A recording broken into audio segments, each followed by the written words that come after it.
Stay free with me, Russell Brand. Aaron, did the US and UK deliberately sabotage peace deals to keep the war in Ukraine going? And if that's true, and there is evidence to suggest that it is, why would they do that? Well, it's true according to multiple sources. The first hint of this came actually from sources close to Zelensky, who told a Ukrainian media outlet in May that after Russia and Ukrainian negotiators reached a tentative deal to end the war, Boris Johnson came over from the UK, and there's no doubt he was acting at the behest of the US because the UK is a lackey of the US when it comes to foreign policy, and told Zelensky that, sorry, we're not going to back you up if you make a deal with Putin, and it's not the time to negotiate with Putin, it's the time to fight him. So that killed those talks, and since then, Putin has said a similar thing. He accused the US of wrecking a peace agreement, and Fiona Hill, who's a former White House Russia expert, also said that US officials knew that there was a peace agreement between Russia and Ukraine reached. So that's the evidence for it. And why they would want to kill peace is because, look, their goal is not to defend Ukraine. As Lloyd Austin, the defense secretary, said, their goal is to weaken Russia, to use Ukraine to bleed Russia, which has been a long-time goal of the U.S. And that's been made clear over and over. Lindsey Graham, the Republican senator, recently said that as long as we arm Ukraine, they will fight to the last person. So from Washington's point of view, Ukraine is not something to be defended. It's something to be used as cannon fodder against Russia. Aside from the moment where you said that the UK was the lackey of the United States, I found little to disagree with in your argument, but I've still been well enough conditioned to feel a kind of flush of patriotic rage pass through my body. Aaron, has 6 years of propaganda nudged us as culturally into believing that it's futile to negotiate with Putin and Russia? And is it futile? Is there any indication that there is a diplomatic solution available that would be generally amenable?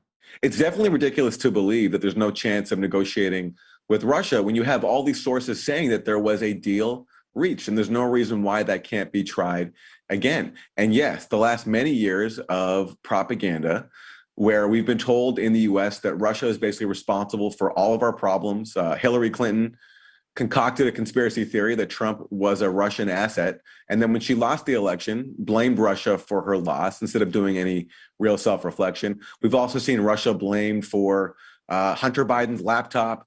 We've seen Kamala Harris say that Russia was responsible for the Colin Kaepernick controversy when he refused to stand for the national anthem. We've seen Russia blamed for Black Lives Matter protests. There's nothing that can't be laid at the Kremlin's doorstep by the Democratic Party, or at least by the leaders of the Democratic Party. And so in that context, Russia is portrayed as this demonic existential threat that we can't negotiate with. And the one outcome of that is that you have no Democrats right now, even Bernie Sanders, even the squad, who are willing to stand up and say, why are we spending so much money on a neocon proxy war that is threatening the world? The former defense secretary and former director of the CIA, Leon Panetta, just came out and said that according to intelligence analysts that he's familiar with, they've upgraded the chance of a nuclear war to 25%. So according to them, there's a 1 in 4 chance of nuclear war right now as a result of this proxy war. But still, the propaganda here is so strong that that won't force people to come to their senses and to say it's time for diplomacy. It's time to stop killing the negotiations that we've been blocking for many months now.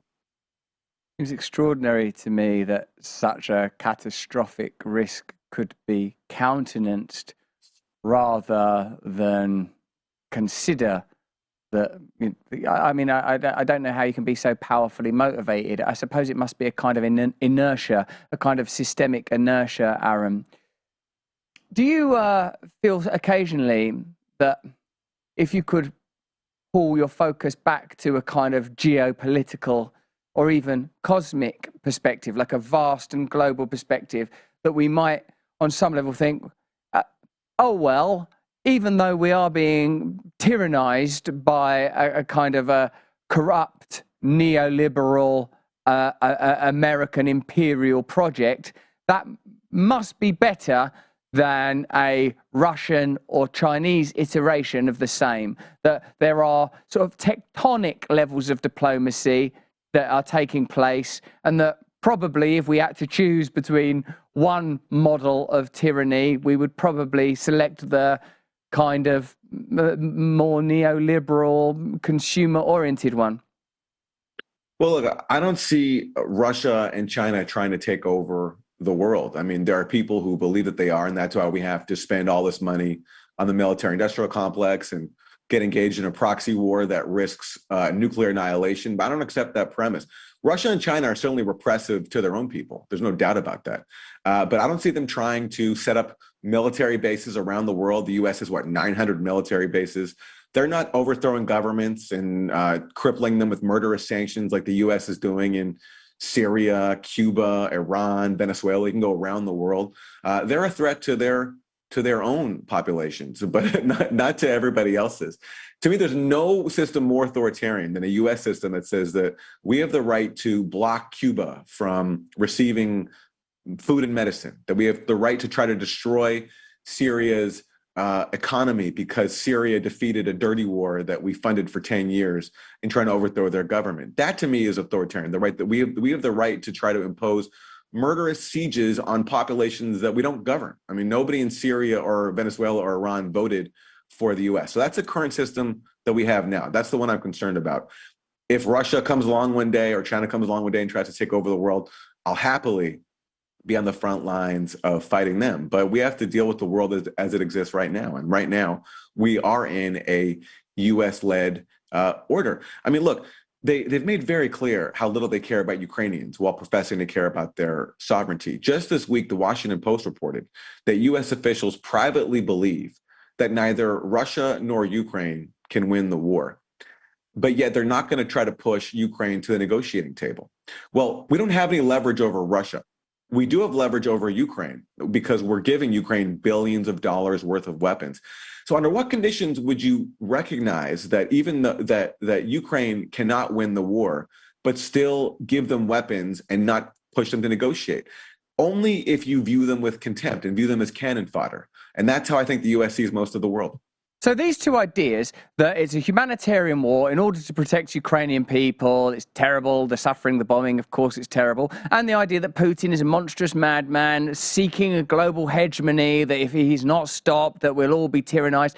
These are kind of tropes that are sort of trotted out in order to mobilize a national mood that is pro-war, because generally speaking, people don't want wars. Now we're beyond the era where it's, American bodies in zip-up bags. And now there's just a kind of a financial argument for not getting involved in wars.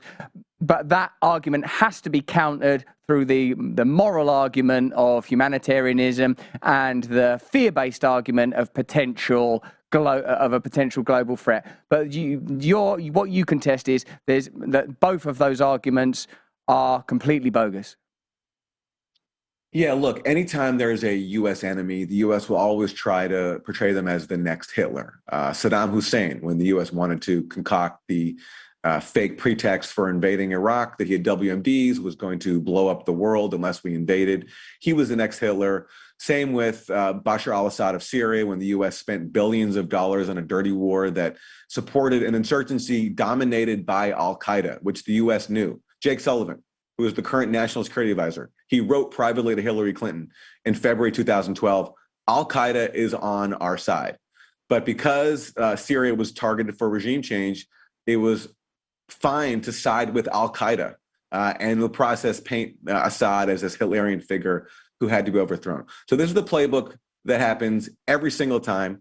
The difference now is that we're doing it with a country, Russia, that has nuclear weapons, and that unlike, Iraq or Syria, can really fight back. I mean, Russia is a huge country with nuclear weapons, which makes it all the more dangerous and all the more suicidal to engage in this policy.